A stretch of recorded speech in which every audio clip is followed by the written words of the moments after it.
തിരുവഴുത്തുകളുടെ മുമ്പാകെ ഇരിക്കുവാൻ കർത്താവ് നമ്മെ കൂട്ടിക്കൊണ്ടുവന്നു. നമ്മുടെ ഈ പ്രദേശത്ത് സ്വാതന്ത്ര്യം നൽകി, നമുക്ക് ആയുസ്സും ആരോഗ്യം നൽകി, കർത്താവിൻ്റെ വചനത്തിൻ്റെ മുമ്പാകെ ഈ രീതിയിലായിരിക്കാൻ കർത്താവ് നമ്മെ അനുവദിക്കുന്നതോർത്ത് നമുക്ക് ദൈവത്തെ സ്തുതിക്കാം.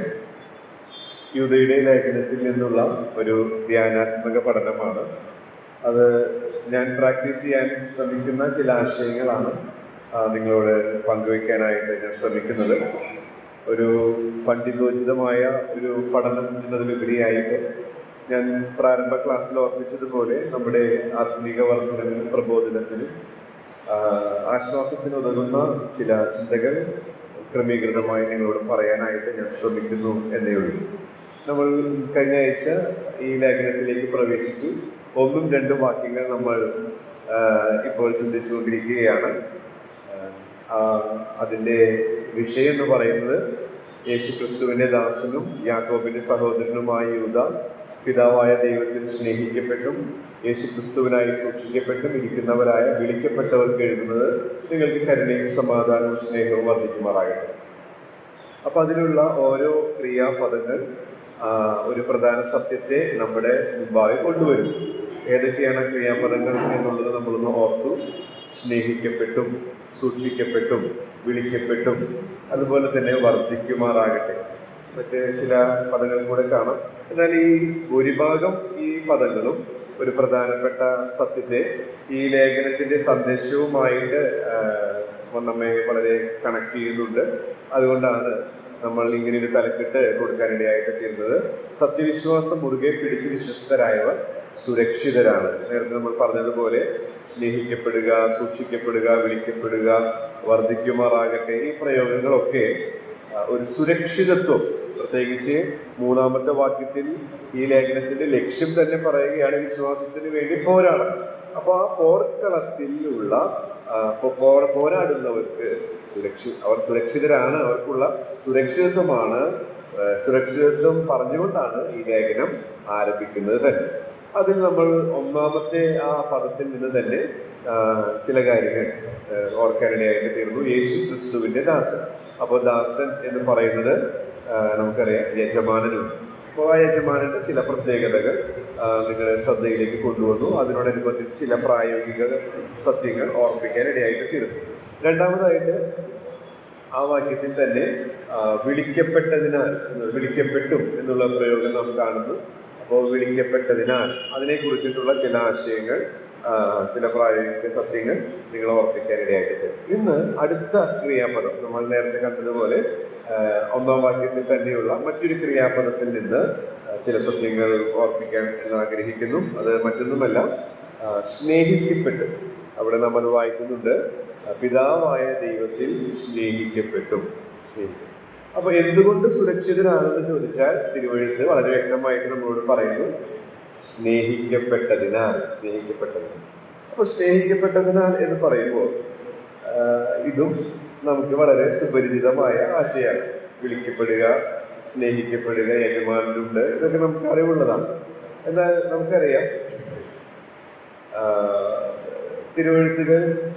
തിരുവഴുത്തുകളുടെ മുമ്പാകെ നാം ഇരിക്കുമ്പോൾ നമുക്ക് പ്രകാശനം ലഭിക്കും. ആ പ്രകാശനം നമുക്ക് ഉള്ളിലൊരു പുതുക്കം നൽകും. കർത്താവ് പറഞ്ഞു, അതിന് അധികം പാണ്ഡിത്യം ആവശ്യമില്ല, അധികം അറിവ് ആവശ്യമില്ല. പിന്നെ വേണ്ടത് ഒറ്റ കാര്യമാണ്. അത് മത്തായി സുവിശേഷം 5-ാം അധ്യായത്തിൽ ദൈവരാജ്യത്തിന്റെ രഹസ്യങ്ങൾ തുറക്കുന്ന ആ താക്കോലുകളെ കുറിച്ച് കർത്താവ് പറഞ്ഞിട്ടുണ്ട്. മത്തായി സുവിശേഷം 5-ാം അധ്യായത്തിൽ അതിൻ്റെ 8-ാമത്തെ വാക്യം. മത്തായി സുവിശേഷം 5-8 നാം ഇങ്ങനെ വായിക്കുന്നു, ഹൃദയശുദ്ധിയുള്ളവർ ഭാഗ്യവാന്മാർ, അവർ ദൈവത്തെ കാണും. അപ്പോ ഈ തിരുവഴുത്തുകളിൽ ജീവന്റെ വചനത്തെ ഞാനും നിങ്ങളും കാണണമെങ്കിൽ ദൈവത്തെ കാണുക എന്ന് വെച്ചാൽ നാം ഒരിക്കൽ കർത്താവിനെ നേരിൽ കാണാൻ പോകുന്നവരാണ്. പക്ഷെ അവിടെയുള്ള ഒരാശയം എന്ന് പറയുന്നത് നമ്മുടെ അനുദിന ജീവിതത്തിൽ പ്രത്യേകമായ സാഹചര്യങ്ങളിൽ ദൈവത്തിന്റെ ഇടപെടലുകൾ കാണാൻ സാധിക്കും. എന്നാൽ മറ്റൊരു ആശയമാണ് ഞാൻ നിങ്ങളുടെ ശ്രദ്ധയിലേക്ക് കൊണ്ടുവരാനായിട്ട് ആഗ്രഹിക്കുന്നത്. ഹൃദയശുദ്ധിയുള്ളവരായിട്ട്. ഹൃദയശുദ്ധി എന്ന് എടുത്തു പറയുമ്പോൾ തന്നെ അശുദ്ധി നമ്മിലൊക്കെ വരാൻ സാധ്യതയുണ്ട്. നോട്ടത്തിലും ചിന്തയിലും പ്രവൃത്തിയിലൊക്കെ പാകപ്പിഴകൾ വരാം. എന്നാൽ ദൈവമുമ്പാകെ അത് സത്യസന്ധമായി തുറന്ന് സമ്മതിച്ച് ശുദ്ധീകരണം പ്രാപിക്കുന്നവർ, അങ്ങനെയുള്ളവരാണല്ലോ ഹൃദയശുദ്ധിയുള്ളവർ. അവരുടെ ഒരു പ്രത്യേകത, അവർ ദൈവത്തെ കാണും. അപ്പൊ അതിന്റെ ആശയം ഇങ്ങനെ എടുക്കാം: അവർ തിരുവഴുത്തിലൂടെ ജീവന്റെ വചനത്തെ കാണും. അപ്പൊ അങ്ങനെ കാണുമ്പോൾ അത് നമ്മെ കുറെ കൂടെ വിശ്വാസത്തിൽ ഉറപ്പിക്കുകയും കർത്താവിൽ കൂടുതൽ സന്തോഷിപ്പാൻ നമ്മെ സഹായിക്കുകയും ചെയ്യും.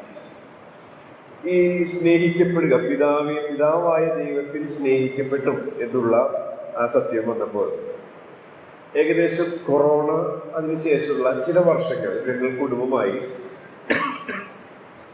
ഞങ്ങളുടെ ജീവിതത്തിൽ ഫേസ് ചെയ്യാത്ത ഒരു പ്രത്യേകമായ ഒരു പ്രതിസന്ധി ഘട്ടത്തിലൂടെ കടന്നു പോവുകയായിരുന്നു. അപ്പോൾ അങ്ങനെ കടന്നുപോയപ്പോൾ ദൈവജന ധ്യാനം ചെറുപ്രായത്തിൽ തന്നെ ശീലമാക്കിയത് കൊണ്ട് അതിങ്ങനെ തുടർന്നു പോകുന്നുണ്ട്. പക്ഷെ ഒരു ചുറ്റും കാർമേഘങ്ങൾ ഇങ്ങനെ പടർന്ന് പിടിച്ചിരിക്കുകയാണ്. എങ്ങനെ മുന്നോട്ട് പോകണമെന്നുള്ള അസ്വസ്ഥതകൾ വരികയാണ്. അങ്ങനെ ഇരിക്കുമ്പോഴാണ് ഒരു ദിവസം പ്രഭാത ധ്യാനത്തിൽ യോഹന്നാന്റെ സുവിശേഷം 17-ാം അധ്യായത്തിന്റെ 23-ാമത്തെ വാക്യം ഞാൻ ധ്യാനിക്കാനിടയായിട്ട് തീർന്നു. ആ വാക്യം ഒരുപാട് തവണ അതിന് മുൻപ് ഞാൻ വായിച്ചിട്ടുള്ളതാണ്. പക്ഷെ ആ പ്രത്യേകമായ കാർമേഘ സമാനമായ അല്ലെങ്കിൽ ഇരുൾ തിങ്ങുന്ന, കരൾ തിങ്ങുന്ന ആ വേളയിൽ ആ വാക്യം വളരെ ജീവനുള്ളതായി എനിക്ക് തോന്നി. പക്ഷെ ഇപ്പോൾ നിങ്ങൾ വായിക്കുമ്പോൾ നിങ്ങൾക്ക് അങ്ങനെ തോന്നണമെന്നില്ല. പക്ഷെ എന്നെ സംബന്ധിച്ച് അത് വളരെ ആസ്വാദികരമായി. അവിടെ നാം വായിക്കുന്നത് ഇങ്ങനെയാണ്: നീ എന്നെ അയച്ചിരിക്കുന്നു എന്നും നീ എന്നെ സ്നേഹിക്കുന്നത് പോലെ അവരെയും സ്നേഹിക്കുന്നു എന്നും ലോകം അറിവാൻ നാം ഒന്നായിരിക്കുന്നത് പോലെ അവരും ഒന്നാകേണ്ടതിനെ ഞാൻ അവരിലും നീ എന്നിലുമായി അവർ ഐക്യത്തിൽ തികഞ്ഞവരായി തീരേണ്ടതിന് തന്നെ. അപ്പൊ ആദ്യം വായിച്ചപ്പോൾ അതിന്റെ അവസാന ഭാഗമൊന്നും അങ്ങനെ കാര്യമായിട്ട് ചിന്തിക്കാൻ സാധിച്ചില്ല. പക്ഷെ എന്നെ സ്പർശിച്ചത്, നീ എന്നെ സ്നേഹിക്കുന്നത് പോലെ അവരെയും സ്നേഹിക്കുന്നു. ഞാനത് പച്ചമശ കൊണ്ട് തന്നെ അണ്ടർലൈൻ ചെയ്തു, പെട്ടെന്ന് എടുത്ത് കാണാനായിട്ട്. നീ എന്നെ ഇവിടെ പറയുന്നത് നമ്മുടെ കർത്താവിന്റെ മഹാപൗരോഹിത്യ പ്രാർത്ഥനയാണ്. അവിടെ നീ എന്ന് പറയുന്നത് പിതാവായ ദൈവമാണ്, എന്നെ എന്ന് പറയുന്നത് പുത്രനായ ദൈവമാണ്. അപ്പൊ പിതാവായ ദൈവം പുത്രനെ സ്നേഹിക്കുന്നത് പോലെ അവരെയും വെച്ചിട്ടുണ്ടെങ്കിൽ കർത്താവിൽ വിശ്വസിക്കാൻ പോകുന്ന ആ വലിയ നമ്മെ. അപ്പം ആ അവരെ എന്നുള്ളത് എന്നെ, അത് സ്നേഹിക്കുന്നു എന്നുള്ളത് പ്രസന്റ് ടെൻസ് ആണ്. അപ്പൊ ഏത് കാർമേഘങ്ങൾ മൂടുന്ന വേളയിലും ഇരുൾ തിങ്ങുന്ന, കരൾ തിങ്ങുന്ന വേളയിലും പിതാവ് പുത്രനെ സ്നേഹിക്കുന്നത് പോലെ തന്നെ നമ്മെ സ്നേഹിക്കുന്നു, എന്നെ സ്നേഹിക്കുന്നു. ഇത് വളരെ സന്തോഷവും വളരെ ആശ്വാസവും ധൈര്യവും നൽകാനിടയായിട്ട് തീരും. അപ്പൊ സ്നേഹിക്കപ്പെട്ടതിനാൽ എന്ന് പറയുമ്പോൾ അത് നൽകുന്ന സുരക്ഷിതത്വം മറ്റൊന്നുമല്ല. നമുക്കറിയാം, പിതാവ് പുത്രനെ സ്നേഹിക്കുന്നത് പോലെ തന്നെ എന്നെയും നിങ്ങളെയും സ്നേഹിക്കും. ഇത് ശരിക്ക് ഒരു അറിവാകാതെ വിശ്വാസമായി പരിണമിക്കുമ്പോൾ മാത്രമാണ് സുരക്ഷിതത്വം ആസ്വദിക്കാൻ സാധിക്കുക. അല്ലാത്ത പക്ഷം വെറും ഒരു വചനമായി, വാക്കായി, ഒരു സ്റ്റേറ്റ്മെന്റ് ആയി മാത്രമിരിക്കും. എന്നാൽ നമ്മൾ കടന്നു പോകുന്ന വേളയിൽ ശരിക്ക് നേരത്തെ ഞാൻ പറഞ്ഞതുപോലെ ഹൃദയശുദ്ധിയുള്ളവർ ദൈവത്തെ കാണും. ഹൃദയശുദ്ധിയോടുകൂടെ തിരുവഴുത്തുകളെ നാം സമീപിക്കുമ്പോൾ അത് എത്ര നെഗറ്റീവായ അനുഭവങ്ങളിലൂടെയാണ് നമ്മൾ കടന്നു പോകുന്നതെങ്കിൽ തന്നെയും അതിന്റെ മധ്യത്തിൽ ജീവന്റെ വചനമായ അവനെ, ദൈവത്തെ കാണാനായിട്ട് നമുക്ക് സാധിക്കും. അപ്പോ ദൈവത്തെ സ്നേഹിക്കുന്നു, ദൈവം നമ്മെ സ്നേഹിക്കുന്നു എന്നുള്ളത് മനസ്സിലാക്കാനായിട്ട് സാധിക്കും. ഇനി അപ്പോ പിതാവ് പുത്രനെ സ്നേഹിക്കുന്നത് പോലെ തന്നെ സ്നേഹിക്കുന്നു എന്ന് പറഞ്ഞപ്പോൾ, നേരത്തെ നമ്മൾ പറഞ്ഞല്ലോ 1-ാമത്തെ അധ്യായത്തിൽ യേശു ക്രിസ്തുവിന്റെ ദാസൻ എന്ന് പറഞ്ഞപ്പോൾ യജമാനൻ, നല്ല യജമാനൻ. അപ്പൊ യജമാനന്റെ പ്രത്യേകതകളെ പോലെ തന്നെ ഈ പിതാവിനെ കുറിച്ചിട്ടുള്ള ചില പ്രത്യേകതകൾ, അതാണ് കുറെ കൂടെ എന്നെ ധൈര്യപ്പെടുത്താൻ ഇടയായിട്ട് തീർന്നത്. ആ പിതാവിനെ കുറിച്ച് ഈ മത്തായി സുവിശേഷത്തിൽ തന്നെ പല സത്യങ്ങൾ കാണാൻ സാധിക്കും. ഞാൻ എല്ലാം എടുത്തു വായിക്കുന്നില്ല, നമുക്ക് അറിവുള്ളതാണ്, ഞാൻ പറഞ്ഞു പോകാം. മത്തായി 5:48 ആ ഗിരിപ്രഭാഷണത്തിലെ കർത്താവ് ആ ഒരു എപ്പിസോഡ് വേണമെങ്കിൽ പറയാം, അത് കൺക്ലൂഡ് ചെയ്യുമ്പോൾ കർത്താവ് പറയുന്ന വാക്കാണ്, നിങ്ങളുടെ പിതാവ്, സ്വർഗസ്ഥനായ പിതാവ് സൽഗുണപൂർണനായിരിക്കുന്നത് പോലെ നിങ്ങളും സൽഗുണപൂർണരാകുവിൻ എന്നാണ്. അപ്പോൾ പുത്രനെ സ്നേഹിക്കുന്ന അതേ സ്നേഹം കൊണ്ട് എന്നെയും നിങ്ങളെയും സ്നേഹിക്കുന്ന ഈ പിതാവ് സൽഗുണപൂർണനാണ് എന്നുള്ളത് അവിടെ നിന്ന് മനസ്സിലാക്കാൻ പ്രയാസമില്ല. അപ്പോൾ എന്താ അവിടെ നിന്ന് നമ്മെ ധൈര്യപ്പെടുത്തുന്ന ഒരു കാര്യം? അപ്പൊ ദൈവം സൽഗുണപൂർണനാണ്, പിതാവ്, നമ്മുടെ പിതാവ് സൽഗുണപൂർണനാണ്. അപ്പൊ അതിന്റെ അർത്ഥം അവനിൽ നെഗറ്റീവായിട്ട് ഒന്നുമില്ല, തിന്മ ഒന്നും അവനിലില്ല, തിന്മ അവനിൽ. അപ്പോൾ അതെന്താ ഗുണം? അപ്പൊ അതുകൊണ്ട് തിന്മ അവൻ നമുക്കെതിരായി ചെയ്യുകയില്ല, നമുക്ക് ഒരു ദോഷവും ഈ പിതാവ് ചെയ്യുകയില്ല. കാരണം എന്താ? അവൻ സൽഗുണപൂർണനാണ്. അപ്പോൾ അത് നമുക്ക് സുരക്ഷിതത്വം നൽകുന്ന ഒരു കാര്യമാണ്. കാരണം ഈ പിതാവ് സൽഗുണപൂർണനാണ്. നമുക്കറിയാം, ഈ ലോകത്തിലുള്ള പിതാക്കന്മാർ വളരെയധികം നല്ലവരെ ഭൂരിഭാഗം ഉണ്ടെങ്കിലും കുറച്ചു പേര് തിന്മയുള്ളവരായിരിക്കും. കഴിഞ്ഞ ഒരു ദിവസം കൊൽക്കത്തയിൽ നിന്ന് ഒരു പെൺകുട്ടി, 15 വയസ്സുള്ള ഒരു പെൺകുട്ടി തൃശ്ശൂർ റെയിൽവേ സ്റ്റേഷനിലേക്ക് അവിടെ ഇറങ്ങി. അപ്പോൾ ശരിയല്ലാത്തൊരു ചുറ്റുപാടിൽ കണ്ടപ്പോൾ പോലീസ് ആ കുട്ടീനെ സമീപിച്ചപ്പോൾ ഭാഷ, ഹിന്ദി അറിയാം, പക്ഷെ ഭാഷ കൈകാര്യം ചെയ്യാനായിട്ട് ആ പോലീസുകാർക്ക് സാധിക്കാത്തതുകൊണ്ട് ഞങ്ങളുടെ സ്കൂളിൽ ഹിന്ദി അറിയാവുന്ന ടീച്ചേഴ്സ് ഒരു ട്രാൻസ്ലേറ്ററായിട്ട് വരുമോ എന്ന്. അത് ലേഡി ടീച്ചർ തന്നെ വേണം, കാരണം ഇത് പെൺകുട്ടിയാണ്. അങ്ങനെ ഒരു ടീച്ചർ അത് വില്ലിംഗ് ആയിട്ട് ചെന്നപ്പോൾ ഈ പെൺകുട്ടി പ്രഗ്നൻ്റാണ്. അങ്ങനെ മജിസ്ട്രേറ്റിന്റെ മുൻപിൽ മൊഴി കൊടുക്കാനായിട്ട് മജിസ്ട്രേറ്റിനെ ട്രാൻസ്ലേറ്റ് ചെയ്ത് കൊടുക്കണം. അങ്ങനെ ഈ ടീച്ചർ അവിടേക്ക് പോയി. അപ്പോൾ ഇതിപ്പം പുതിയൊരു കാര്യമൊന്നുമല്ല, ഇത് 2ാം തവണയാണ്. അപ്പൊ ഇതെങ്ങനെ സംഭവിക്കുന്നു ചോദിക്കുമ്പോൾ തൻ്റെ പിതാവ് തന്നെ, അല്ലെങ്കിൽ കേരളത്തിൽ വെച്ച് സംഭവിച്ച കാര്യമല്ല, ബംഗാളിൽ തന്നെ ഉള്ളപ്പോൾ സംഭവിച്ച കാര്യമാണ്. അവിടെ പിതാവിന്റെ സംരക്ഷണം ഒന്നും വേണ്ട രീതിയിൽ ആ കുട്ടിക്ക് ലഭിക്കുന്നില്ല. പിതാവ് തന്നെ ഒരു തരത്തിൽ ഇതിന് കാരണക്കാരനാണെന്ന് പറയും. അപ്പൊ ഈ ലോകത്തിലുള്ള പിതാക്കന്മാരൊക്കെ ഇത്തരത്തിലുള്ള ദുഷ്പ്രവർത്തികൾ ചെയ്തു എന്ന് വന്നേക്കാം. എന്നാൽ ഒരു കാര്യം 100% ഉറപ്പായിട്ട് പറയാൻ സാധിക്കും, നമുക്ക് ഉയരത്തിലുള്ള പിതാവ് ദോഷമായിട്ടൊന്നും നമ്മോട് ചെയ്യുന്നില്ല. കാരണം എന്താ? അവന് ദോഷമില്ല. കാരണം അതാണ് ഇവിടെ കാണുന്നത്, അവൻ സൽഗുണ നല്ലത് മാത്രം നിറഞ്ഞിരിക്കുന്ന ഒരു പിതാവ് നമുക്കുണ്ട്. ആ പിതാവ് പുത്രനെ സ്നേഹിച്ച അതേ സ്നേഹം ഇന്നും ഇപ്പോഴും നൽകിക്കൊണ്ടിരിക്കുന്നു. അത് നമുക്ക് വളരെയധികം ധൈര്യം നൽകുന്ന ഒരു സത്യമാണ്. മറ്റൊരു പ്രത്യേകത, മത്തായി സുവിശേഷം 6:4 നമുക്ക് അറിവുള്ളതാണ്, രഹസ്യത്തിൽ കാണുന്ന പിതാവ് നിങ്ങൾക്ക് പ്രതിഫലം നൽകും. പ്രാർത്ഥനയോടുള്ള ബന്ധത്തിൽ, രഹസ്യ പ്രാർത്ഥനയോടുള്ള ബന്ധത്തിൽ ഗിരിപ്രഭാഷണത്തിൽ കർത്താവ് പറഞ്ഞ കാര്യങ്ങളാണ്. അപ്പൊ ഈ പിതാവിന്റെ ഒരു പ്രത്യേകത, രഹസ്യത്തിൽ കാണുക. 6-ാം അധ്യായം വായിച്ചാൽ ഈ പിതാവ് എന്നുള്ള പദം അനേക തവണ ആവർത്തിച്ച് വരുന്നുണ്ട് മത്തായി സുവിശേഷം 6-ാം അധ്യായത്തിൽ. അപ്പോൾ ആ ഭാഗത്ത് ധ്യാനിക്കാൻ ശ്രമിച്ചാൽ പിതാവിന്റെ ഒരുപാട് ഗുണങ്ങൾ നമുക്ക് അവിടെ കണ്ടെത്താനായിട്ട് സാധിക്കും. അപ്പൊ ഇവിടെ രഹസ്യത്തിൽ കാണുന്ന പിതാവ് നിങ്ങൾക്ക് പ്രതിഫലം നൽകും എന്നാണ് അവിടെ പറയുന്നത്. അപ്പോൾ കാണുന്നവനാണെന്നുള്ളത് അത് സ്ട്രൈക്ക് ചെയ്തു. നമ്മുടെ ഹൃദയ വിചാരങ്ങളുടെ നിരൂപണങ്ങൾ, കർത്താവ് കാണുന്ന ചില കാര്യങ്ങൾ തിരുവഴുത്തിലുള്ളത് ഒന്ന് ഓടിച്ചു നോക്കാൻ ശ്രമിച്ചാൽ നമ്മുടെ ഹൃദയ വിചാരങ്ങളുടെ നിരൂപണങ്ങൾ, വിചാരങ്ങളൊക്കെ കാണാൻ കഴിയുന്നവനാണ് ദൈവം എന്നുള്ളത് നമുക്ക് തിരുവഴുത്തിൽ നിന്ന് മനസ്സിലാക്കാനായിട്ട് സാധിക്കും. ചുരുക്കി പറഞ്ഞാൽ നമ്മുടെ ഉള്ള അവസ്ഥ ശരിക്കും കാണുന്നവനാണ് നമ്മുടെ പിതാവ്. അത് നമുക്ക് ധൈര്യം നൽകുന്ന ഒരു കാര്യം. കാരണം നമ്മുടെ തൊട്ടപ്പുറത്തിരിക്കുന്നവർക്ക് നമ്മൾ കടന്നു പോകുന്ന അവസ്ഥ മനസ്സിലായിക്കൊള്ളണമെന്നില്ല. കാരണം നമ്മളൊക്കെ സാമൂഹ്യ ജീവികളാണ്, അതിൻ്റെതായ പരിമിതികൾ നമുക്കുള്ളവരാണ്. പക്ഷെ ഈ പിതാവിന് അങ്ങനെ ഒരു പരിമിതിയില്ല. നമ്മുടെ ഉള്ള അവസ്ഥ ഉള്ളതുപോലെ മനസ്സിലാക്കാനായിട്ട് അവൻ സാധിക്കുന്നു. അവൻ കാണുന്നവനാണ് എന്നുള്ളത് മനസ്സിലാക്കാൻ സാധിക്കും. അടുത്തതായിട്ട് മത്തായി സുവിശേഷം 6:9 അവിടെ കർത്താവ് പ്രാർത്ഥിക്കാനായിട്ട് നിങ്ങൾ ഇവണ്ണം പ്രാർത്ഥിപ്പിൻ എന്നാണ് പറയുന്നത്. അത് അവിടെ നിന്ന് കർത്താവ് ആ പ്രാർത്ഥന സ്റ്റാർട്ട് ചെയ്യുന്നത് നമുക്ക് എല്ലാവർക്കും അറിയാം. സ്വർഗസ്ഥനായ നിങ്ങളുടെ പിതാവ്, സ്വർഗസ്ഥനായ.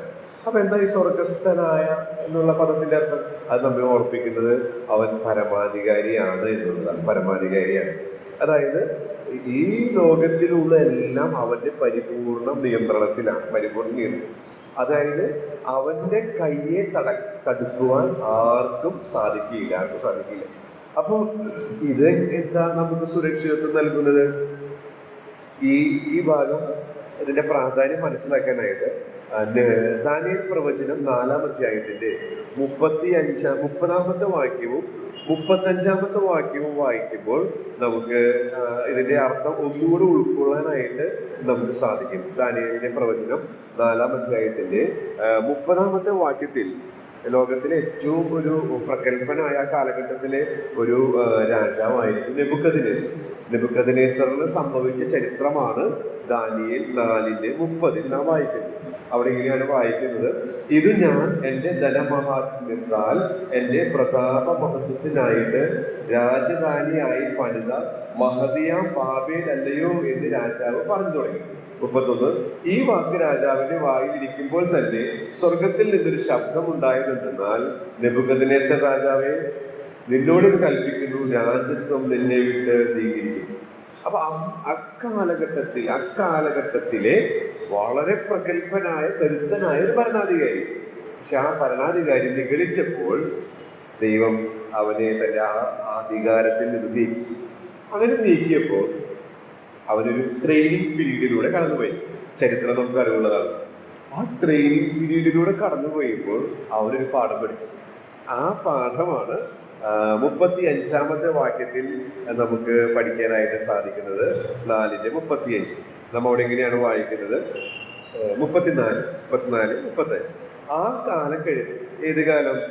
ദൈവം അവന് കൊടുത്ത ആ ട്രെയിനിങ് പീരീഡ് കഴിഞ്ഞപ്പോൾ നെബൂഖദ്നേസർ എന്ന ഞാൻ സ്വർഗത്തിലേക്ക് കണ്ണുയർത്തി. എൻ്റെ ബുദ്ധിയും എനിക്ക് മടങ്ങി വന്നു. ഞാൻ അത്യുന്നതനായവനെ വാഴ്ത്തി എന്നേക്കും ജീവിച്ചിരിക്കുന്നവനെ സ്മരിച്ച് ബഹുമാനിക്കുകയും ചെയ്തു. അവന്റെ ആധിപത്യം എന്നേക്കുമുള്ള ആധിപത്യവും അവന്റെ രാജ്യത്വം തലമുറയായുള്ളതുമല്ലോ. 35 ശ്രദ്ധിക്കുക: അവൻ സർവഭൂവാസികളെയും നാസ്തിയായി എണ്ണുന്നു, 0 ആയി എണ്ണുന്നു. സ്വർഗീയ സൈന്യത്തോടും ഭൂവാസികളോടും ഇഷ്ടം പോലെ പ്രവർത്തിക്കുന്നു. അവന്റെ കൈ തടുക്കുവാനോ നീ എന്ത് ചെയ്യുന്നു എന്ന് അവനോട് ചോദിക്കുവാനോ ആർക്കും കഴിയുകയില്ല. അപ്പോ വളരെ അഹങ്കരിച്ച കരുത്തനായ ചക്രവർത്തി, ദൈവം അവനെ ഒരു ട്രെയിനിങ് പീരീഡിലൂടെ അല്ലെങ്കിൽ ശിക്ഷയിലൂടെ കടത്തിവിട്ടപ്പോൾ അവൻ മനോഹരമായ പാഠം പഠിച്ചു.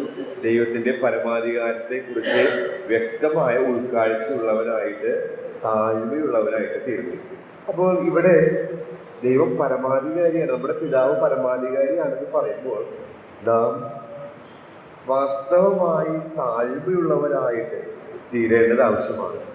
ഈ നെബൂഖദ്നേസർ, ഒരു ജാതീയ രാജാവായ നെബൂഖദ്നേസറിന് അത് സാധിച്ചെങ്കിൽ പലപ്പോഴും അവന്റെ മക്കളായ നമുക്ക് അത് സാധിക്കാറില്ല എന്നുള്ളത് ദുഃഖകരമായ ഒരു വസ്തുതയാണ്.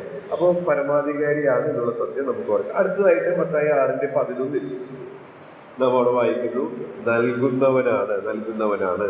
അപ്പോ പത്രോസിന്റെ ലേഖനത്തിൽ നാം വായിക്കുന്നുണ്ട്, 2 പത്രോസ്: ജീവനും ഭക്തിക്കും വേണ്ടുന്നതെല്ലാം ദാനം ചെയ്തിരിക്കുകയാണ് നൽകുന്നവനായ പിതാവ്.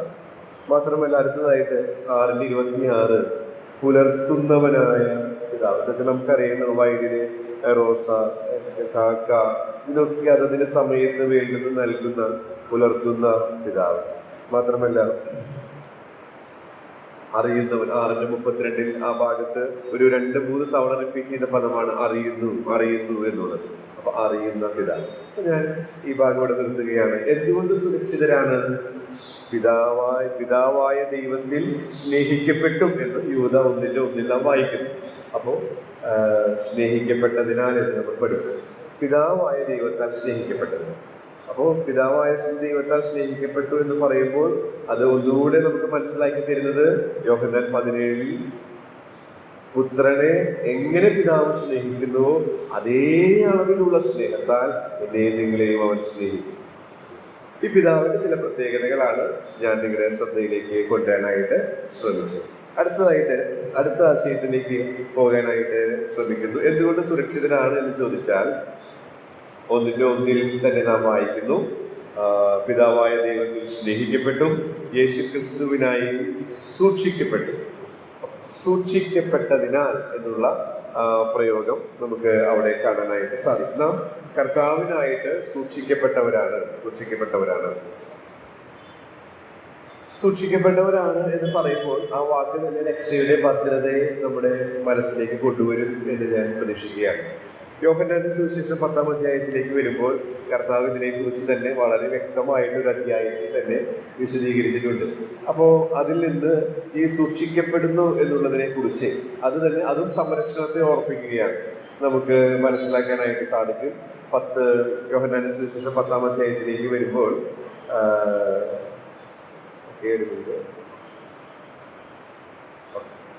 യോഹന്നാന്റെ സുവിശേഷം 10-ാം അധ്യായത്തിലേക്ക് വരുമ്പോൾ യോഹന്നാന്റെ സുവിശേഷം 10-ാം അധ്യായത്തിലേക്ക് വരുമ്പോൾ 29-ാമത്തെ വാക്യം നമുക്ക് വായിക്കാം. അവിടെ നാം എങ്ങനെയാണ് കാണുന്നത്? 10:29. യോഹന്നാൻ 10:29.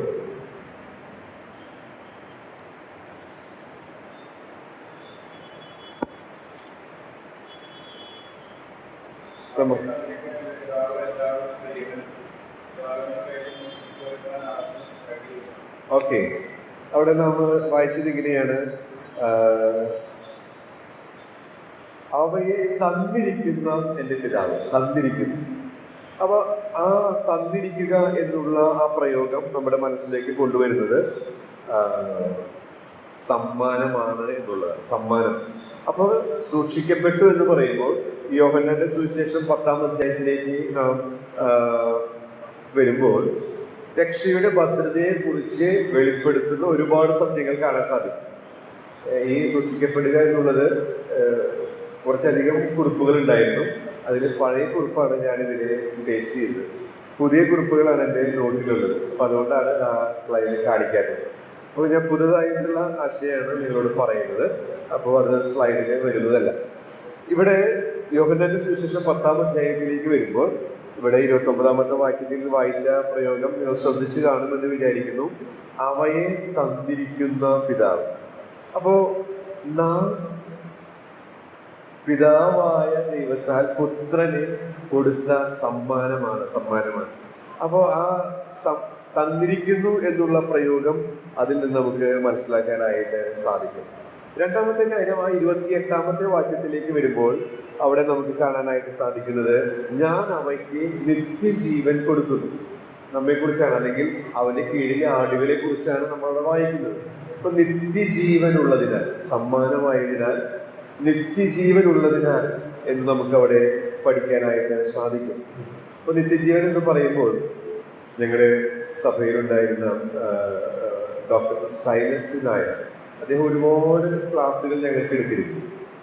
അതൊക്കെ ആള് പുസ്തകമാക്കി സഭയിൽ കൊടുത്തിരുന്നു. അപ്പൊ അദ്ദേഹം പറഞ്ഞിരിക്കുന്ന ഇരുന്നിട്ടാണ്, അദ്ദേഹത്തിന്റെ അവസാന കാലഘട്ടങ്ങളാണ് ഞങ്ങളുടെ മുകളിലേക്ക് വന്നത്. അപ്പൊ അദ്ദേഹം ഇരുന്നിട്ടാണ് ക്ലാസ്സുകൾ എടുക്കാറ്. അപ്പോ ആള് ഈ നിത്യജീവൻ എന്നുള്ള ബന്ധത്തിൽ ആൾ പറഞ്ഞിരിക്കുന്ന ഒരു കാര്യമാണ്, എന്നിൽ നിത്യജീവൻ ഉള്ളത് കൊണ്ട് ഞാനിപ്പോ ഈ പഠിപ്പിച്ചുകൊണ്ടിരിക്കുമ്പോൾ തന്നെ ഞാൻ മരിച്ചാൽ എന്നിൽ ആ ജീവൻ ഒഴുകുന്നത് കൊണ്ട് ഞാൻ ആ ജീവന്റെ അടുക്കിലേക്ക് പോകും. ആ നിമിഷം തന്നെ നമുക്കറിയാം, പൗലോസ് പറയുന്നുണ്ട്, വിട്ടുപിരിഞ്ഞ് ക്രിസ്തുവിനോട് പോകും. അപ്പോൾ ആ ഉറപ്പ് ധൈര്യം തനിക്ക് എപ്പോഴും എന്നോട് സംസാരിക്കുമ്പോൾ തന്നെ നമുക്ക് അതിൻ്റെ ഒരു സ്പാർക്ക് ലഭിക്കും. പ്രത്യേകിച്ച് ചെറുപ്പക്കാരോടൊക്കെ സംസാരിക്കാൻ അദ്ദേഹത്തിന് ഒത്തിരി ഇഷ്ടമായിരുന്നു. അപ്പം അദ്ദേഹം പറഞ്ഞ ഒരു കാര്യമാണ്, വിട്ടുപിരിഞ്ഞ് ക്രിസ്തുവിനോട് കൂടെ ആയിരിക്കുക എന്ന് വെച്ചാൽ ആ ജീവരസം എന്നിൽ ഒഴുകുന്നത് കൊണ്ട് ഞാൻ അതിന് ലയിച്ച് ചെയ്യും. ഞാൻ അവന്റെ അടുക്കൽ ഇപ്പൊ മരിച്ച് ഞാൻ ആരെ കുറിച്ച് പറഞ്ഞ അവനെ കാണും.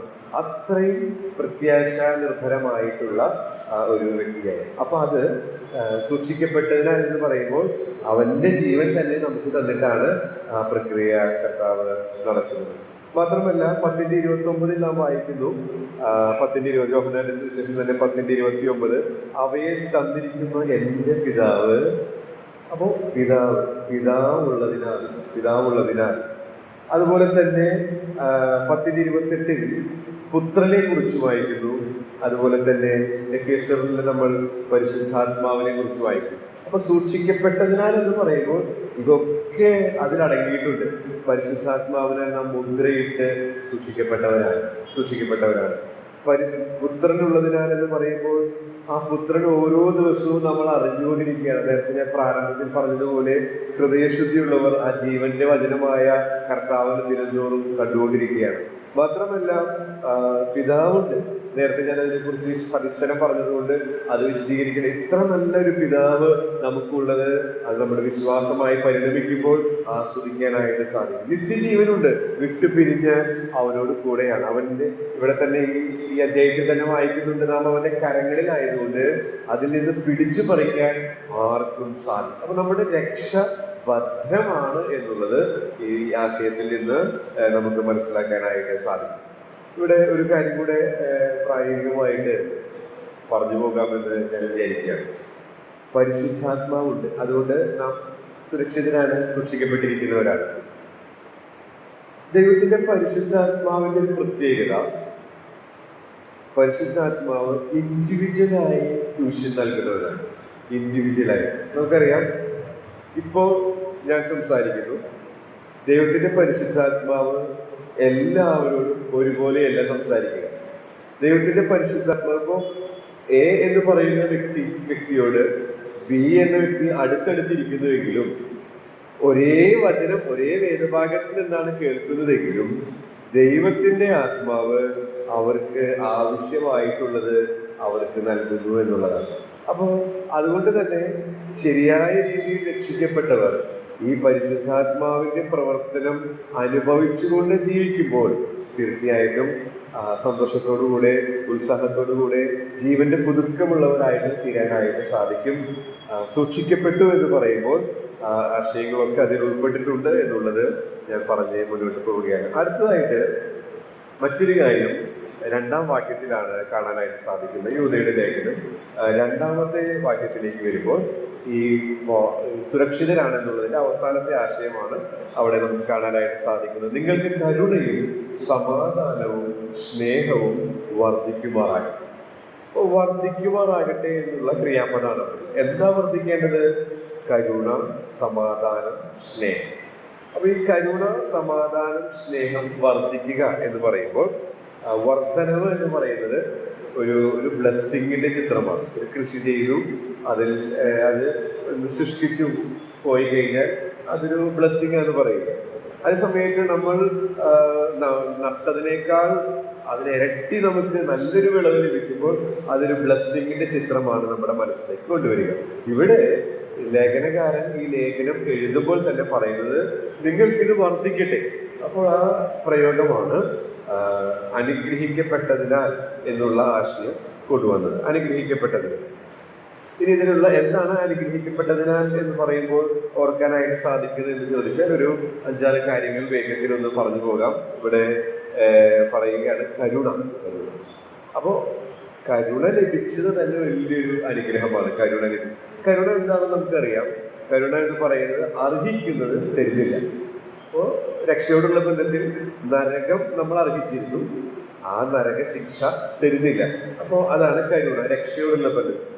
അതേ സമയത്ത് കർത്താവ് ഗിരിപ്രഭാഷണത്തിൽ പറഞ്ഞു കരുണയുള്ളവർ ഭാഗ്യവാന്മാർ. അപ്പൊ അവിടെയുള്ള നിങ്ങൾക്ക് കരുണ ലഭിക്കും. അപ്പൊ അവിടെ പറയുന്ന കരുണ എന്ന് പറയുന്നത് രക്ഷയോടുള്ള ബന്ധത്തിൽ അർഹിക്കുന്നത് തരാതിരിക്കുക എന്നുള്ളതല്ല. നമുക്കറിയാം അതിനൊരു പ്രായോഗിക അർത്ഥം ആ ഭാഗത്തുണ്ടെന്നുള്ളത് ആ വേദഭാഗം പഠിക്കുമ്പോൾ നമുക്ക് മനസ്സിലാക്കാൻ സാധിക്കും. കരുണയുള്ളവർ ഭാഗ്യവാന്മാർ, എന്നാൽ നിങ്ങൾക്ക് കരുണ. അപ്പൊ എന്താ അതിന്റെ അർത്ഥം? നമുക്കറിയാം ആവശ്യത്തിലിരിക്കുന്നവന്റെ ആവശ്യം നിറവേറ്റി കൊടുക്കുക. കരുണ കാണിക്കുക എന്ന് പറഞ്ഞാൽ അർത്ഥം അതാണ്, ആവശ്യത്തിലിരിക്കുന്ന ഒരു വ്യക്തിയുടെ ആവശ്യം നിറവേറ്റി കൊടുക്കുക. ലളിതമായ ഭാഷയിൽ പറഞ്ഞാൽ കരുണ മനസ്സിലാക്കാനായിട്ട് സാധാരണയായിട്ട് എടുക്കുന്ന ഉദാഹരണമാണ് ആ കുരുടർ കർത്താവിന്റെ കാലഘട്ടത്തിൽ ഭർത്തിമായെ പോലെയുള്ളവർ അവർ കർത്താവ് കടന്നു പോകുമ്പോൾ ദാവീദ് പുത്ര കരുണയുണ്ടാകണമേ എന്ന് പറഞ്ഞ് യാചിക്കുകയാണ്. അപ്പോ കർത്താവ് കരുണയുണ്ടാകണമേ എന്ന് പറഞ്ഞപ്പോൾ കർത്താവ് ചെയ്ത കാര്യം അവർക്ക് കാഴ്ച കൊടുത്തു എന്നുള്ളതാണ്. അപ്പോൾ അതിൽ നിന്നാണ് പ്രായോഗികമായി കരുണയുടെ അർത്ഥം മനസ്സിലാക്കുന്നത്. എന്താണ് അവിടെ മനസ്സിലാക്കാൻ സാധിക്കുന്നത്? ആ ഭർത്തിമായിയുടെ ആവശ്യം എന്ന് പറയുന്നത് കാഴ്ച പ്രാപിക്കണം എന്നുള്ളതാണ്. പക്ഷെ ഭർത്തിമായി പറഞ്ഞത്, ദാവീദ് പുത്ര ഞങ്ങളോട് കരുണയുണ്ടാകണമേ എന്നുള്ളത്. കർത്താവ് അവനോട് കരുണ കാണിച്ചത് അവന് കാഴ്ച കൊടുത്തുകൊണ്ടാണ്. അപ്പൊ കരുണയുടെ പ്രായോഗികമായ അർത്ഥം എന്ന് പറയുന്നത് ആവശ്യത്തിലിരിക്കുന്നവന്റെ ആവശ്യം നിറവേറ്റി കൊടുക്കുക എന്നുള്ളതാണ്. അപ്പൊ കരുണ നമുക്ക് ലഭിച്ചു എന്ന് പറയുമ്പോൾ ഈ രണ്ട് തരത്തിലുള്ള ആശയങ്ങൾ നമുക്ക് അതിൽ നിന്ന് പഠിക്കാനായിട്ട് സാധിക്കും. അതുപോലെ തന്നെ അവിടെ ബന്ധം മറ്റൊരു പ്രധാന പദമാണ് സമാധാനം. സമാധാനത്തിന് രണ്ടർത്ഥമുണ്ട്.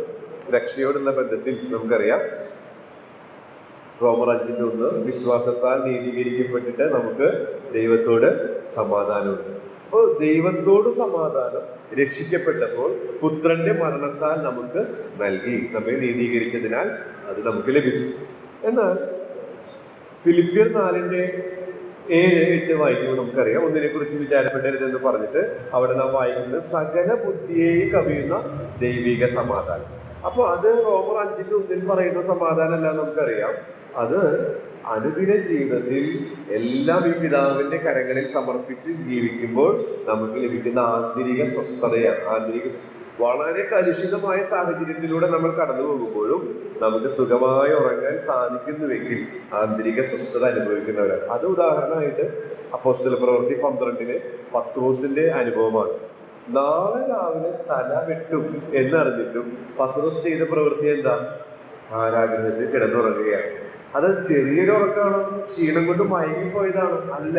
അതെങ്ങനെ മനസ്സിലാക്കാം? ദൂതൻ വന്ന് തട്ടി ഉണർത്തി എന്നാ വായിക്കുന്നത്. അപ്പൊ ദൂതൻ തട്ടി ഉണർത്തത്തക്കവണ്ണം അത്ര ആഴത്തിലുള്ള നിദ്രയായിരുന്നു അവൻ ആ സമയത്ത് അനുഭവിച്ചത്. അതെന്തുകൊണ്ടാണ് സാധിച്ചത്? ഈ ആന്തരിക സ്വസ്ഥത, ദൈവിക സമാധാനം അവൻ അനുഭവിച്ചത് കൊണ്ടാണ്. അപ്പൊ സമാധാനം ലഭിച്ചു എന്ന് പറയുമ്പോൾ ആ ആശയം നമുക്ക് രണ്ടാശയം എടുക്കാനായിട്ട് സാധിക്കും. ഇനി അടുത്ത സ്നേഹം എന്നുള്ള പദം നമ്മൾ ആ 2-ാം വാക്യത്തിൽ കാണുന്നുണ്ട്. സ്നേഹം എന്ന് പറയുമ്പോൾ നമുക്കറിയാം ദൈവത്തിന്റെ സ്നേഹം. ആ സ്നേഹം നാം മറ്റുള്ളവരോടും കാണിക്കേണ്ടത് ആവശ്യം. പലപ്പോഴും ആ ദൈവസ്നേഹത്തെ കുറിച്ച് ചിന്തിക്കുമ്പോൾ നമുക്കറിയാം, യിരെമ്യാ പ്രവചനത്തിൽ വായിക്കുന്ന നിത്യസ്നേഹമാണ്. ആ നിത്യസ്നേഹം അത് കാൽവറിയിലെ ക്രൂശിൽ പ്രദർശിപ്പിച്ചതാണ്. മാത്രമല്ല പുത്രനെ തന്നുകൊണ്ട് ആ സ്നേഹം പ്രത്യക്ഷമായി എന്നുള്ളത് നാം തിരുവഴുത്തിൽ യോഹന്നാന്റെ ലേഖനത്തിൽ വായിക്കുന്നുണ്ട്. അപ്പോ നിത്യതയിലെ സ്നേഹം കാലത്തിൽ പ്രത്യക്ഷമായി കാൽവറിയിലെ ക്രൂശിൽ പ്രദർശിക്കപ്പെട്ടു. റോമർ 5 പറയുകയാണ്, ആ സ്നേഹം നമ്മുടെ ഉള്ളിൽ ദൈവത്തിന്റെ പരിശുദ്ധാത്മാവിന് പകരപ്പെട്ട സ്നേഹം. ആ രീതിയിൽ തിരുവഴുത്തുകളിൽ ദൈവത്തിന്റെ സ്നേഹത്തെ കുറിച്ച് നമുക്ക് മനസ്സിലാക്കാനായിട്ട് സാധിക്കും. ഇതിന്റെ പ്രായോഗികമായ കരുണ, സമാധാനം, സ്നേഹം എന്നുള്ളതിന്റെ പ്രായോഗികമായ ചില കാര്യങ്ങൾ കൂടെ ഒന്നിവിടെ പറഞ്ഞ് ഈ അനുഗ്രഹിക്കപ്പെട്ടു എന്നുള്ള ആശയം വിടാനായിട്ട് ആഗ്രഹിക്കുകയാണ്. ലഭ്യമാണ് ഈ കരുണയും ഈ സമാധാനം, ഈ സ്നേഹമൊക്കെ എപ്പോഴും ഒരു വിശ്വാസിക്ക് ലഭ്യമാണ്. എബ്രായർ 4:14 നാം വായിക്കുന്നുണ്ട്, അതുകൊണ്ട് കരുണ ലഭിക്കാനും തത്സമയത്ത് സഹായത്തിനുള്ള കൃപ പ്രാപിക്കാനായിട്ട് കൃപാസനത്തിന് അടുത്ത് ചെല്ലുക. അങ്ങനെ കൃപാസനത്തിന് അടുത്ത് ഈ കരുണയ്ക്കും കൃപയ്ക്കൊക്കെ ആയിട്ട് ചെല്ലുമ്പോൾ ഒരിക്കലും അവിടെ നോ സ്റ്റോപ്പ് ബോർഡ് ഉണ്ടാവില്ല. ഇവിടെ സ്റ്റോക്ക് ഇല്ല, നീ അല്പം കഴിഞ്ഞ് വരൂ, താമസിക്കൂ, ഫില്ല് ചെയ്യുന്നേ ഉള്ളൂ എന്നൊന്നും ഇന്ന് നമ്മൾ പെട്രോളൊക്കെ അടിക്കാനായിട്ട് പെട്രോൾ പമ്പിൽ പോകുമ്പോൾ പറയുന്നത് പോലെ ഒന്നും പറയുകയില്ല. അവിടെ നോ സ്റ്റോക്ക് ബോർഡ് ഇല്ല. എപ്പോഴൊക്കെ ആവശ്യമാണോ അപ്പോഴൊക്കെ ഈ അനുഗ്രഹം ലഭ്യമാണ്. അത് സുരക്ഷിതത്വം നൽകുന്നു. മാത്രമല്ല 2 കൊരിന്ത്യർ 12:9 പറയുകയാണ്, എന്റെ കൃപ നിനക്ക് മതി. എന്ന് വെച്ചാൽ അത് മതിയായതാണ്. നമ്മുടെ എല്ലാ ഈ പോർക്കളത്തിൽ പോരാടാൻ അത് മതിയായതാണ്. നമ്മൾ കടന്നു പോകുന്ന എല്ലാ സാഹചര്യങ്ങളിലും ഒരുപക്ഷെ നിരാശയായിരിക്കാം, അല്ലെങ്കിൽ ഒരുപക്ഷെ നിരുത്സാഹപ്പെടുന്ന അനുഭവങ്ങളായിരിക്കാം, ഒരുപക്ഷെ സാമ്പത്തിക ക്ലേശം, ഒരുപക്ഷെ ശാരീരിക ക്ലേശമായിരിക്കും. എല്ലാത്തിനും ഈ കൃപ മതിയായതാണ്. ഒടുവിലായിട്ട് ഇത് വർദ്ധിക്കുമാറാകട്ടെ എന്ന് നാം വായിക്കും. വർദ്ധിക്കുമാർ അതിൽ ലൂക്കോസിന്റെ സുവിശേഷം 9-ാം അധ്യായത്തിൽ 23-ാമത്തെ വാക്യം ഞാൻ ഇടയ്ക്ക് പറഞ്ഞിട്ടുള്ളതാണ്. ഒന്നുകൂടെ നിങ്ങളുടെ ശ്രദ്ധയിലേക്ക് കൊണ്ടുവരാനായിട്ട് എനിക്ക് ആഗ്രഹമുണ്ട്. കാരണം പ്രധാനപ്പെട്ടത് ആവർത്തിക്കുന്നത് നല്ലതാണല്ലോ. 9:23 നാം ഇങ്ങനെ വായിക്കുന്നു, ഇതൊക്കെ വർദ്ധിച്ചു വരാനുള്ള ഒരു ടിപ്പാണ് കർത്താവ് പറഞ്ഞത്. ലൂക്കോസ് 9:23 പിന്നെ അവൻ എല്ലാവരോടും പറഞ്ഞത്, എന്നെ അനുഗമിക്കുവാൻ ഒരുത്തൻ ഇച്ഛിച്ചാൽ അവൻ തന്നെ താൻ നിഷേധിച്ച് നാൾ തോറും തന്റെ ക്രൂശ് എടുത്തുകൊണ്ട് എന്നെ അനുഗമിക്കട്ടെ. ഡെയിലി കർത്താവ് ചെയ്യാൻ പറഞ്ഞ ഈ കാര്യം, അത് നമ്മൾ ചെയ്യുമ്പോൾ ഈ കാര്യങ്ങളൊക്കെ നമ്മൾ വർദ്ധിച്ചു വരും. നമ്മുടെ ലൈഫ് വളരെ ബ്ലെസ്സിങ്ങൾ, അനുഗ്രഹമുള്ളതായിട്ട്, അനുഗ്രഹിക്കപ്പെട്ടതായിട്ട് തീരും. അത് നമുക്ക് നല്ല സുരക്ഷിതത്വ ബോധം ഈ പോർക്കളത്തിൽ നൽകും. ഒരു പക്ഷെ ബാഹ്യമായ ഒരുപാട് പ്രശ്നങ്ങൾ വന്ന് താളടിയായിട്ട് പോകാൻ സാധ്യത, പക്ഷെ ഇങ്ങനെ ദിനംതോറും ക്രൂശിക്കപ്പെട്ട അനുഭവത്തിൽ ജീവിക്കുമ്പോൾ ഈ കരുണയും കൃപയും സമാധാനവും സ്നേഹവും ഒക്കെ നമ്മൾ അനുഭവിക്കാൻ സാധിക്കും. അത് വളരെ അനുഗ്രഹീതമായ ഒരു ജീവിതം നയിക്കാൻ നമ്മെ സഹായിക്കും. അത് സുരക്ഷിതത്വ ബോധം ഈ പോർക്കളത്തിൽ നൽകും എന്നുള്ളതിന് യാതൊരു സംശയവും. ഇതോടുകൂടെ ആദ്യത്തെ 2 വാക്യങ്ങൾ ഞാൻ വിടുകയാണ്. അടുത്തതായിട്ട് 3ഉം 4ഉം വാക്യങ്ങൾ, അത് ഒന്ന് പറഞ്ഞു പോകാമെന്ന് വിചാരിക്കുന്നു. 3ഉം 4ഉം വാക്യങ്ങളിലേക്ക് നമുക്ക് വരാം. 3ഉം 4ഉം വാക്യങ്ങൾ, യൂദയുടെ ലേഖനം 3ഉം 4ഉം നമ്മളിങ്ങനെ ഇങ്ങനെ വായിക്കുന്നു. പ്രിയരെ, നമുക്ക് പൊതുവിലുള്ള രക്ഷയെക്കുറിച്ച് നിങ്ങൾക്ക് എഴുതുവാൻ സകല പ്രയത്നവും ചെയ്യുകയും വിശുദ്ധന്മാർക്ക് ഒരിക്കലായി പരമേൽപ്പിച്ചിരിക്കുന്ന വിശ്വാസത്തിനു വേണ്ടി പോരാടേണ്ടതിനെ പ്രബോധിപ്പിച്ചെഴുതുവാൻ ആവശ്യമെന്ന് എനിക്ക് തോന്നി. നമ്മുടെ ദൈവത്തിന്റെ കൃപയെ ദുഷ്കാമവൃത്തിക്ക് ഹേതുവാക്കി ഏകനാഥനും നമ്മുടെ കർത്താവുമായ യേശു ക്രിസ്തുവിനെ നിഷേധിക്കുന്ന അഭക്തരായ ചില മനുഷ്യർ നുഴഞ്ഞു വന്നിരിക്കുന്നു. അവരുടെ ഈ ശിക്ഷാവിധി പണ്ട് തന്നെ എഴുതിയിരിക്കും. ഈ 3ഉം 4ഉം വാക്യങ്ങളിൽ നിന്ന് നമ്മളിപ്പോൾ പഠിച്ച ഈ സുരക്ഷിതരാണ് എന്നുള്ള ടോപ്പിക്ക് മാറി അടുത്ത ഒരു വിഷയത്തിലേക്ക് വരികയാണ്. 3ഉം 4ഉം വാക്യം. ഇത് ലളിതമായ തർജ്ജമയാണ്. ലിവിങ് ബൈബിൾ ഒരു പക്ഷെ നിങ്ങളൊക്കെ ഉപയോഗിക്കുന്നുണ്ടെന്ന് വിചാരിക്കുന്നു.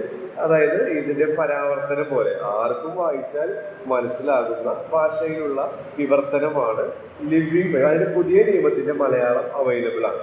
അപ്പോൾ ആ പുസ്തകത്തെ, ആ ലിവിങ് പുതിയ നിയമത്തിലെ 3ഉം 4ഉം വാക്യങ്ങളാണ്. 3ആം വാക്യമാണ് നിങ്ങൾ കാണുന്നത്.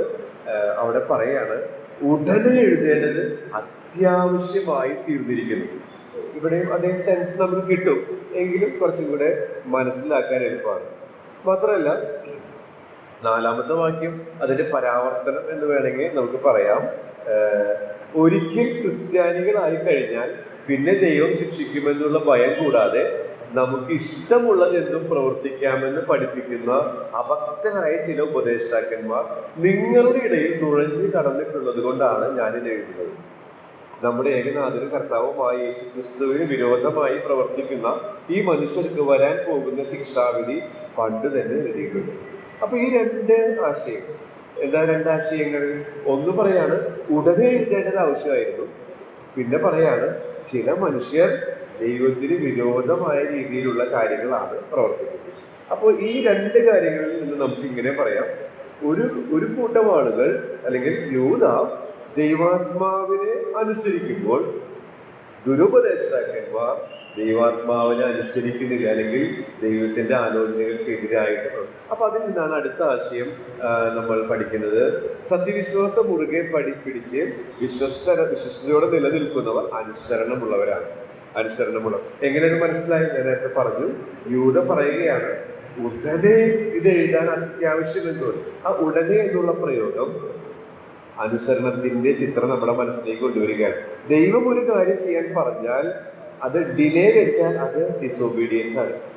ഡിലേ ചെയ്തിട്ടുള്ള അനുസരണക്കേടാണ് തിരുവഴുത്തിന്റെ വെളിച്ചത്തിൽ നമുക്ക് മനസ്സിലാക്കാൻ സാധിക്കുന്നത്. എന്നാൽ ഉടനെ അത് ചെയ്തു എന്ന് പറയുമ്പോൾ ദൈവം കൊടുത്ത ഭാരം അതനുസരിച്ച് ചിത്രമാണ് നമ്മുടെ മനസ്സിലേക്ക് കൊണ്ടുവരുന്നത്. മാത്രമല്ല 4ാമത്തെ വാക്യത്തിൽ ദൈവത്തിന് വിരോധമായ അനുസരണമില്ലാത്ത ജീവിതത്തിന്റെ പ്രയോഗം നമുക്ക് കാണാം. അപ്പൊ അതിൽ നിന്ന് അനുസരണമുള്ളവരാണ് എന്നുള്ള ചിത്രം നമുക്ക് പഠിക്കാനായിട്ട് സാധിക്കും. ഇനി എന്തുകൊണ്ട് അനുസരണമുള്ളവരാണ് എന്ന് ചോദിച്ചാൽ, നാം അവിടെ വായിക്കുന്ന ആദ്യത്തെ പദം നമുക്കറിയാം. മൂന്നാം വാക്യത്തിന്റെ ആദ്യത്തെ പദം പ്രിയരെ എന്നുള്ളതാണ്. പ്രിയൻ. അപ്പൊ നമുക്ക് അതിൽ നിന്ന് തന്നെ മനസ്സിലാക്കാനായിട്ട് സാധിക്കും പ്രിയരായത്. എന്തുകൊണ്ട് അനുസരണമുള്ളവരാകണമെന്ന് ചോദിച്ചാൽ, നാം ദൈവത്തിന് പ്രിയരായതിനാൽ ആ പ്രിയന് അപ്രിയമായ കാര്യങ്ങൾ നമ്മുടെ ഭാഗത്ത് നിന്നുണ്ടാകാനായിട്ട് പാടില്ല. അപ്പൊ എന്തുകൊണ്ട് അനുസരണമുള്ളവരാകണം? നാം പ്രിയരായിരുന്നു. ഇനി അപ്പൊ ഒരു ചോദ്യം ചോദിച്ചു കഴിഞ്ഞാൽ, അത് കുറച്ചുകൂടി നമുക്ക് മനസ്സിലാക്കാനായിട്ട് സാധിക്കും. എങ്ങനെയാ നാം പ്രിയരായത്? നിങ്ങളുടെ ചിന്ത എഫേസ്യ ലേഖനം 1-ാം അധ്യായത്തിലേക്ക് പോകുന്നു എന്ന് ഞാൻ കരുതുന്നു. എഫേസ്യ ലേഖനം 1-ാം അധ്യായത്തിൽ നാം എങ്ങനെയാ അവന് ദൈവത്തിന് പ്രിയരായത് എന്നുള്ളത് നമുക്ക് വായിക്കാനായിട്ട് സാധിക്കുന്നുണ്ട്. 1:6, എഫേസ്യർ 1:6 നമ്മ അവിടെ ഇങ്ങനെ വായിക്കുന്നു: അവനിൽ തിരഞ്ഞെടുക്കുകയും തിരുഹിതത്തിന്റെ പ്രസാദപ്രകാരം യേശുക്രിസ്തു മുഖാന്തരം നമ്മെ ദത്തെടുക്കേണ്ടത് അവൻ പ്രിയനായവനിൽ നമുക്ക് സൗജന്യമായി നൽകിയ തന്റെ കൃപാമഹത്വത്തിന്റെ പുകഴ്ചയ്ക്കായി സ്നേഹത്തിൽ നമ്മെ മുൻനിയമിക്കുകയും ചെയ്തുവല്ലോ. അപ്പോ എന്തുകൊണ്ട് അനുസരണമുള്ളവരാകണമെന്ന് ചോദിച്ചാൽ നാം ദൈവത്തിന് പ്രിയരായതിന്. പ്രിയരെ എന്നുള്ള പ്രയോഗത്തിൽ നിന്ന് അത് നമുക്ക് മനസ്സിലാക്കാനായിട്ട് സാധിക്കും. ഇവിടെ യൂദ അനുവാചകരെ പ്രിയരെ എന്നാണ് വിളിക്കുന്നത്. അപ്പൊ യൂദയ്ക്ക് ഈ അനുവാചകർ പ്രിയരാണ്. എന്തുകൊണ്ടാണ് യൂദയ്ക്ക് അനുവാചകർ പ്രിയരായിരിക്കുന്നത്? യൂദയിലൂടെ ദൈവത്തിന്റെ ആത്മാവ് ആ സ്നേഹം വെളിപ്പെടുത്തുകയാണ്. അപ്പോൾ ദൈവത്തിന് അവർ ഏറ്റവും പ്രിയരായതുകൊണ്ടാണ് യൂദയിലൂടെ ദൈവത്തിന് പകരമായിട്ട് ആ പ്രവൃത്തി ചെയ്യുന്നത്. അപ്പോൾ പ്രിയരായതിനാൽ എന്ന് പറയുമ്പോൾ എങ്ങനെ പ്രിയരായി എന്ന് ചോദിച്ചാൽ പ്രിയനായവനിൽ എന്ന് നാം വായിക്കുന്നു. പ്രിയൻ മൂലമാണ്, അതായത് കർത്താവ് മൂലമാണ് നാം പ്രിയരായത്. കർത്താവിനെ കുറിച്ച് നാം വായിക്കുന്നുണ്ട്, ഇവൻ എൻ്റെ പ്രിയപുത്രൻ എന്നാണ് കർത്താവിനെ കുറിച്ച് വായിക്കുന്നത്. അടുത്തായിട്ട് 1:6 തന്നെ പ്രിയനായവനിൽ തിരഞ്ഞെടുത്തു എന്ന് പറയുമ്പോൾ പ്രിയനായവൻ ഇൻ ക്രൈസ്റ്റ് എന്നുള്ളത് ഈ എഫേസ്യ ലേഖനം 1 അനേക തവണ ആവർത്തിച്ചു വരുന്നുണ്ട്. അപ്പൊ നാം അവനിൽ ആണ് എന്നുള്ളത് കൊണ്ട് നാം പ്രിയരാണ്. മാത്രമല്ല 1:6 കൃപാമഹത്വത്തിന്റെ പുകഴ്ചയ്ക്കായി, അതെന്താണോ നമ്മെ ഓർമ്മിപ്പിക്കുന്നത്? പ്രിയനെ പോലെയാകാൻ പോകുന്നത് കൊണ്ട്. അപ്പോൾ എന്തുകൊണ്ട് അനുസരണമുള്ളവരാകണം എന്ന് ചോദിച്ചാൽ നാം ദൈവത്തിന് പ്രിയരായതിനാൽ അവന് അപ്രിയമായ കാര്യങ്ങൾ നമ്മിൽ വരുന്നത്. എങ്ങനെയാണ് പ്രിയരാക്കിയത് നമ്മളെ? നമുക്കറിയാം, അവന്റെ പുത്രൻ മൂലം, പ്രിയപുത്രനിലൂടെയാണ് നമ്മെ പ്രിയരാക്കിയത്. നാം അവനിലാണ്, മാത്രമല്ല നാം അവനെ പോലെയാകാൻ പോകുന്നവരാണ്. അത് നമ്മെ തീർച്ചയായിട്ടും ആ പ്രിയനെ അപ്രിയമായ കാര്യങ്ങൾ ചെയ്യാതെ പ്രിയമുള്ളത് ചെയ്യാനായിട്ട് പ്രചോദിപ്പിക്കേണ്ടതാണ്. അടുത്തതായിട്ട് ഒരു കാര്യം കൂടെ പറഞ്ഞ് ഞാൻ നിർത്താമെന്ന് വിചാരിക്കുന്നു. 3-ാം വാക്യം നാം വായിക്കുമ്പോൾ അവിടെ ചില പ്രൊനൗൺസ് നമ്മുടെ ശ്രദ്ധയിൽപ്പെടും. അത് നോക്കൂ: പ്രിയരെ, നമുക്ക്, അതുപോലെ തന്നെ നിങ്ങൾക്ക്, അതുപോലെ തന്നെ 4-ാമത്തെ വാക്യത്തിൽ വരുമ്പോൾ നമ്മുടെ ഇങ്ങനെയുള്ള പ്രയോഗങ്ങൾ. അപ്പോ ആ പ്രയോഗങ്ങൾ ഒരു ബന്ധത്തെ സൂചിപ്പിക്കുന്നതാണ്. നമുക്ക്, നിങ്ങൾക്ക്, നമുക്ക് എന്നുള്ള പ്രയോഗങ്ങൾ നാം അവിടെ കാണുന്നു. ആ പ്രയോഗങ്ങൾ ബന്ധത്തെ, റിലേഷനെ സൂചിപ്പിക്കുന്നതാണ്. അപ്പോ എന്തുകൊണ്ട് അനുസരണമുള്ളവരാകണം എന്ന് ചോദിച്ചാൽ ബന്ധമുള്ളതിനാൽ, ദൈവവുമായിട്ടുള്ള ഒരു ബന്ധം നമുക്ക് ലഭിച്ചിരിക്കുകയാണ്. അതുകൊണ്ട് നാം അനുസരണമുള്ളവർ ആകേണ്ടത് ആവശ്യമാണ്. ബന്ധം എന്ന് പറയുമ്പോൾ നമ്മുടെ മനസ്സിലേക്ക് ഓൾറെഡി ക്രിസ്തു എന്ന ശരീരത്തെ കുറിച്ചിട്ടുള്ള ആശയങ്ങൾ വരും എന്നുള്ളതിനെ, ക്രിസ്തു എന്ന തലയുടെ ശരീരമായ സഭ എന്നുള്ള ആശയം വരും എന്നുള്ളതിനെ യാതൊരു സംശയമില്ല. 3 ആശയങ്ങൾ കൂടെ അതിലൂടെ പറഞ്ഞിട്ട് ഞാൻ നിർത്താമെന്ന് ആഗ്രഹിക്കുകയാണ്. ശരീരം 1, വിശ്വാസം 1, ആത്മാവ്. ബന്ധമുള്ളതിനാൽ എന്ന് പറയുമ്പോൾ ഇനിയും ഒരുപാട് ആശയങ്ങൾ അതിലൂടെ ഉൾക്കൊള്ളാൻ സാധിക്കെങ്കിലും ഒരു 3 കുറിപ്പുകളായിട്ടാണ് ഞാൻ ഈ ഭാഗം ക്രമീകരിച്ചിരിക്കുന്നത്. ശരീരം 1, ക്രിസ്തുവാണ് തല. വിശ്വാസം നമുക്ക് 1, ആത്മാവ് 1. അപ്പം ശരീരം 1 എന്ന് പറയുമ്പോൾ അവിടെ നമ്മൾ ഓർത്തിരിക്കേണ്ട ഒരു പ്രധാനപ്പെട്ട സത്യം എന്ന് പറയുന്നത്, നാം ക്രിസ്തു എന്ന ആ തല അവന്റെ ശരീരത്തിന്റെ അവയവങ്ങളാണ്. ആ അവയവങ്ങൾ, അപ്പൊ നമുക്ക് ഞാൻ ഈ വിരലാണ് വിചാരിക്കും, ഈ വിരലായ ഞാൻ എൻ്റെ ഡ്യൂട്ടി അവന്റെ ശരീരമായ സഭയിൽ ചെയ്യുന്നില്ലെങ്കിൽ ആ വിരലിന്റെ ഡ്യൂട്ടി ആരെങ്കിലും അത് ചെയ്യും. അത് അവർക്ക് ഓവർ ബേർഡനായി. അപ്പോൾ ഈ സത്യം എൻ്റെ മനസ്സിലേക്ക് കൊണ്ടുവരുന്നത്, ദൈവസഭയിൽ നമ്മെ ആക്കിയിരിക്കുന്ന ശുശ്രൂഷകൾ നാം നിറപടിയായി നിവർത്തിക്കുന്നില്ലെങ്കിൽ അത് മറ്റ് അവയവങ്ങൾക്ക് ഒരു ഭാരമാണ് എന്നുള്ളത് നാം ഓർത്തിരിക്കാൻ. ശരിയായ ശരീരത്തിന്റെ ഫങ്ഷൻ നടക്കുന്നതിന് തടസ്സമാണ്. അപ്പൊ അത് വലിയൊരു ഭയനിർദ്ദേശം നമ്മുടെ മനസ്സിലേക്ക് കൊണ്ടുവരും. ദൈവത്തിന്റെ സഭയെ ശരിയായി ഫങ്ഷൻ ചെയ്യാതെ ഇരിക്കാൻ ഞാൻ മുഖാന്തരം ഇടയായിട്ട് തീരുന്നു. ആ ഒരു നിർബന്ധം എനിക്കും നിങ്ങൾക്കും ഉണ്ടാകേണ്ടത് ആവശ്യമാണ്. ഞാനിവിടെ നിർത്തുകയാണ്. ഞാൻ ഈ 1 മുതൽ 4 വരെയുള്ള വാക്കുകളാണ് ഈ ദിവസങ്ങളായിട്ട് ചിന്തിക്കാൻ ശ്രമിച്ചത്. 3-ഉം 4-ലും ചില ആശയങ്ങൾ കൂടെയുണ്ട്. കർത്താവ് അനുവദിക്കുകയാണെങ്കിൽ അടുത്ത ആഴ്ചയോടുകൂടെ 4 വരെയുള്ള വാക്യങ്ങൾ അവസാനിപ്പിക്കാമെന്ന് വിചാരിക്കുന്നു. സത്യവിശ്വാസം മുറുകെ പിടിച്ച് വിശ്വസ്തയോടുകൂടെ ജീവിക്കാനായിട്ട് ഈ ആശയങ്ങൾ നമ്മെ സഹായിക്കുന്നത്. ദൈവനാമം മഹത്വപ്പെടുമാറാം.